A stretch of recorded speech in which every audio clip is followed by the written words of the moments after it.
Kapal selam merupakan kapal yang bergerak di bawah permukaan air. Umumnya kapal ini digunakan untuk tujuan dan kepentingan militer. Selain digunakan untuk kepentingan militer, kapal selam juga digunakan untuk ilmu pengetahuan laut dan air tawar, serta untuk bertugas di kedalaman yang tidak sesuai untuk penyelam manusia. Kamu tentu tahu dong batas dari penyelaman yang dilakukan manusia.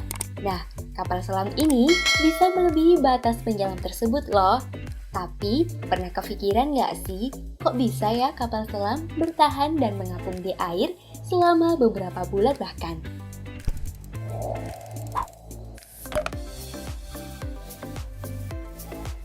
Banyak fakta yang mendasari mengapa kapal selam bisa mengapung di air. Tidak jauh berbeda memang dari kapal lainnya, hanya saja fungsi dan tujuan dari jenis kapal ini memang khusus ya.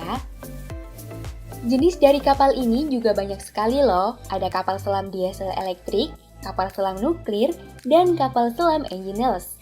Dengar-dengar nih, di Prancis malah sudah ada pengembangan kapal selam nuklir Sovereign Prancis loh.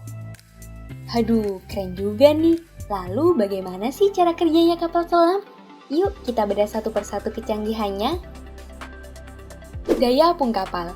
Masih ingat dong dengan informasi yang sudah disampaikan Mimin di video sebelumnya? Kalau lupa, boleh deh dicek lagi ya terkait kapal. Hehehe, kapal bisa mengapung karena perpindahan, yaitu keluarnya air untuk membuat ruang bagi benda yang masuk ke air. Jadi, ketika ada benda yang masuk ke air, ada dua tekanan yang terjadi nih. Pertama, ada tekanan ke bawah yaitu gravitasi. Yang kedua, ada tekanan ke atas yaitu daya apung. Karenanya, benda akan mengapung jika beratnya kurang dari jumlah air yang berpindah, sementara kapal yang besar bisa mengapung karena kapal memindahkan air yang jumlahnya sangat besar juga. Namun, ada juga perbedaan antara kapal selam dan kapal lainnya nih, yaitu kapal selam bisa mengendalikan daya apungnya. Navigasi sistem sonar pada kapal selam. Ada berbagai sistem navigasi canggih yang digunakan pada setiap kapal selam. Perlengkapan navigasi tersebut yaitu Global Positioning System atau GPS, Inertial Guidance, dan Sonar System. Yang sering kamu dengar pastinya Sonar System. Sound Navigation and Ranging atau sonar merupakan sistem yang menggunakan gelombang suara bawah air yang dipancarkan dan dipantulkan untuk mendeteksi dan menetapkan lokasi objek di bawah laut atau untuk mengukur jarak bawah laut. Cara kerja perlengkapan sonar adalah dengan cara mengirim gelombang suara bawah permukaan dan kemudian menunggu untuk gelombang pantulan atau echo. Sistem sonar bisa juga digunakan untuk menyempurnakan kembali sistem navigasi inersia dengan mengidentifikasi fitur-fitur dasar lautan. Kapal selam bisa mengendalikan daya apung. Di kapal selam, nahkoda kapal bisa menentukan kapan kapal selam harus masuk ke dalam air atau kembali mengapung di atas air.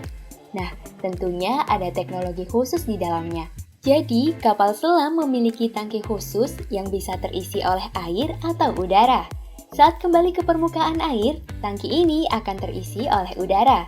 Gunanya untuk membuat kapal selam berkurang kepadatannya dibandingkan air di sekeliling kapal. Ini membuat kapal kembali mengapung di permukaan. Dalam keadaan darurat juga ada udara bertekanan tinggi untuk membantu kapal menuju permukaan lebih cepat. Sementara saat kapal selam harus masuk ke dalam air, udara akan dikeluarkan melewati ventilasi dan tangki diisi dengan air. Nah, hal ini membuat kapal selam lebih padat dibandingkan air di sekelilingnya dan bisa menyelam. Lalu, bagaimana awak kapal selam bisa bertahan di bawah air? Pertanyaan yang cukup banyak ditanyakan pastinya. Nah, cara mereka bertahan yakni dengan menjaga kualitas udara untuk bernafas, persediaan air bersih, dan suhu di dalam kapal. Tapi, di kapal kan tidak ada udara masuk dan keluar. Tampaknya di kapal selam ada tangki bertekanan yang mengeluarkan oksigen dalam kapal loh. Selain itu, ada sistem komputer yang memantau untuk mengetahui banyaknya udara yang harus dipompa ke dalam kapal. Kemudian, untuk karbon dioksida, sisa pernafasan juga harus dikeluarkan dong. Nah, dalam kapal selam juga ada mesin yang disebut scrubbers. Mesin ini bisa mengikat karbon dioksida dengan campuran soda lime. Ada juga alat dehumidifier yang berfungsi untuk menyerap uap air yang dikeluarkan saat bernafas.